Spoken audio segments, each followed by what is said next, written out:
most of the political people, most of the bankers. I think that S.H. Plummer was president of First National Bank, and he lived on 66th Street. He was in Warwick. Mm-hmm. Many of the people, North End section was the higher class, middle and climbing up for whites in Newport News. If you lived there in North End from 50th Street, the lawyers, doctors, judges, everybody, that's where they lived. From 50th Street on up to 64th Street. That was the extent of Newport News.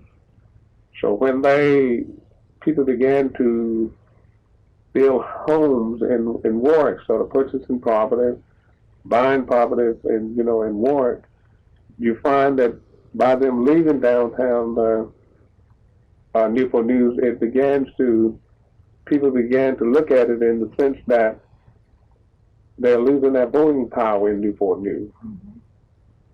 And this prompted a lot of the hastiness to consolidate the two cities. Mm-hmm. They were trying to consolidate with Hampton. Hampton went by. Right. And they wanted to consolidate with Newport News. They wanted to consolidate with somebody because they were losing their voting, because most of the people now were exodusing and going in to war. And when would you say that was beginning to take place, right after the war?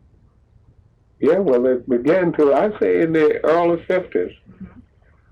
Early 50s. And what heightened that situation is that we had, what was his name? Lawyer Thompson.